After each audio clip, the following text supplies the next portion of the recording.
Renungan Tetes Embun. Renungan Tetes Embun, hari Rabu 24 Januari 2024. Menghargai upaya keselamatannya. Kutipan dari kitab kedua Samuel, bab 7 ayat 5. Pergilah, katakanlah kepada hambaku Daud, beginilah firman Tuhan. Masakan engkau yang mendirikan rumah bagiku untuk kudiami? Sobat Katolikana, di negeri Sakura atau dikenal dengan negara Jepang, ada satu tradisi yang sangat unik bernama Ubasute. Sebagai paham dan praktik kuno dari cerita rakyat Jepang, di mana kerabat yang sakit atau lanjut usia dibuang di tempat terpencil untuk dibiarkan meninggal di sana. Salah satu tempat yang diyakini sebagai situs populer untuk masa lalu adalah hutan lebat di kaki barat laut Gunung Fuji yang dikenal sebagai Aokigahara. Salah satu kisah Ubasute yang paling terkenal misalnya dikenal sebagai Ubasuteyama yang berarti Gunung Ubasute.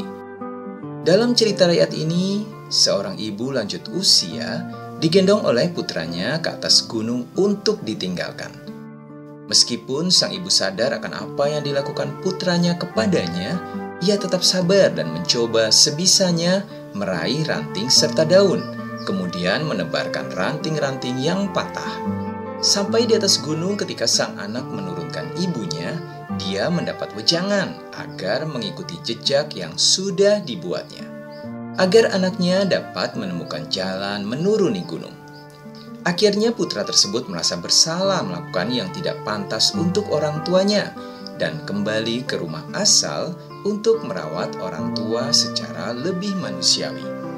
Lepas dari cerita di atas, apakah benar atau tidak kejadiannya, namun pesan moral yang didapat menjadi sangat bernilai, bahwa seseorang haruslah menghargai kepada siapapun yang telah memberi hidup hingga ia dewasa, bahkan menjadi lebih mapan kehidupannya.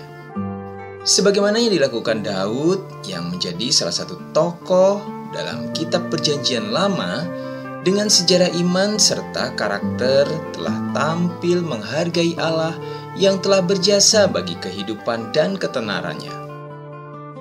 Sobat Katolikana, ada niat Daud untuk membangun rumah bagi Allah dan merasa bersalah manakala ia tinggal di istana yang mewah sementara tabut perjanjian Allah masih berada dalam kemah pengembaraan. Maka ia berbicara dengan Nabi Nathan tentang keinginannya untuk membangun rumah Allah. Apa yang menjadi tanggapan Allah? Ternyata dia tidak pernah meminta rumah yang permanen, melainkan selalu berdiam di dalam kemah pengembaraan.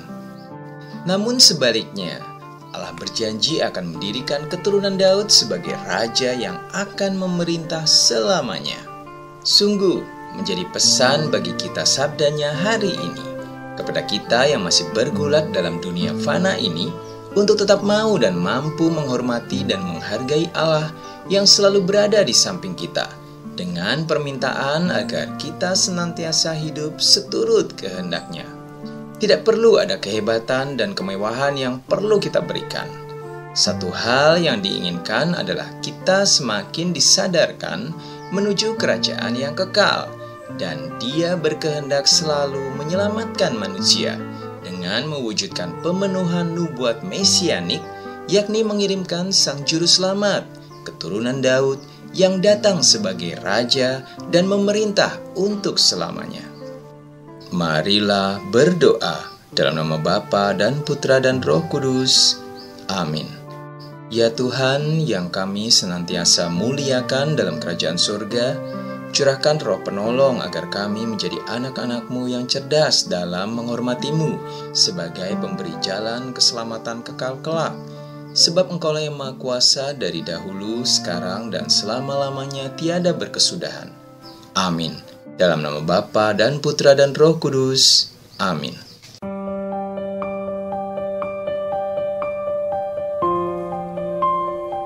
demikian, Anda telah mendengarkan Tetes Embun yang dipersembahkan oleh Radio Katolikana.